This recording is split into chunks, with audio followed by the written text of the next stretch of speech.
Johnny, tell us a little bit more about this vitamin powder.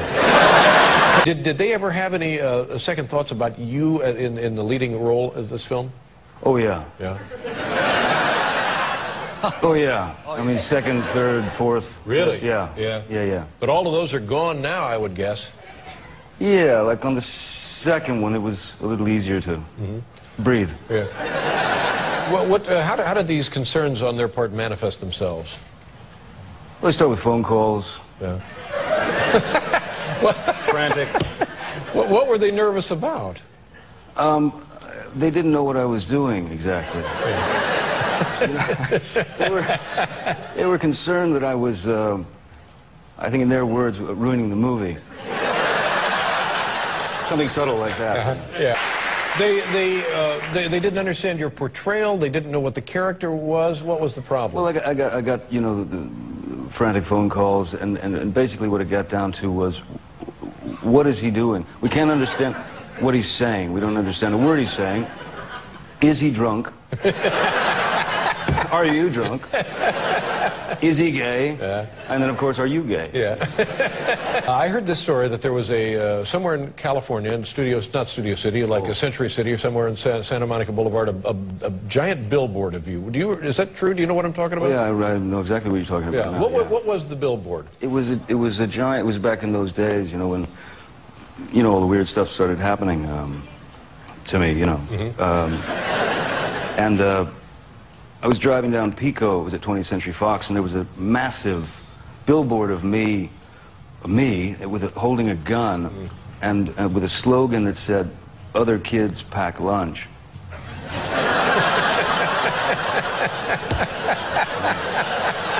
That's right.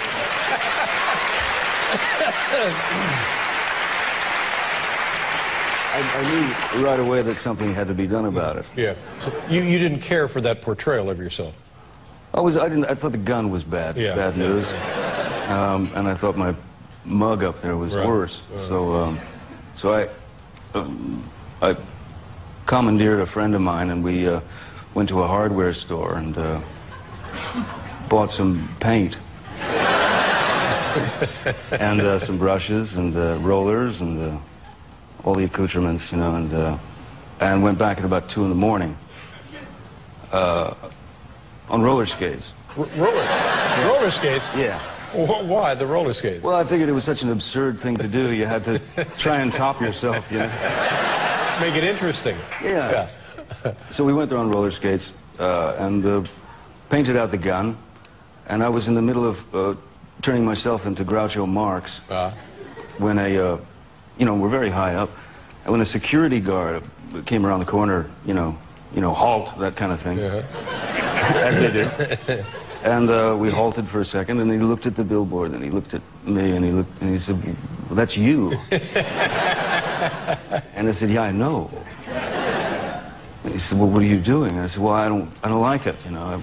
I think it's wrong." So he sort of looked frustrated. He looked at his watch. He said, "All right, just hurry."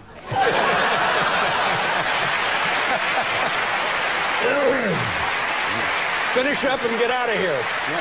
Have you purchased an island? I did, in fact, yeah. Wow, I didn't know you could do that. Neither did I. Yeah. And how do you get to the island? Well, you could take a boat or a seaplane. Yeah, and the seaplane sounds great. Have you done that? I'm not ready for that yet. Who were your heroes? It was sort of all over the place, you know, ranged from either, you know, musicians or writers or painters or Evel Knievel or guys like that. First of all, how's your family? All is great, all is well. You have two kids, is it? Yeah, 10 and 7. 10 and 7. And I can remember one of the last appearances, you were describing one of your children. You said it's like looking after a drunk. Yeah, they're out of the tiny drunk phase That's now. good. Yeah. I'm in it. I also see little boys starting to line up to date my daughter. Yeah. And I fear for them. Yeah. I saw the movie the other night and really enjoyed it. It was fantastic.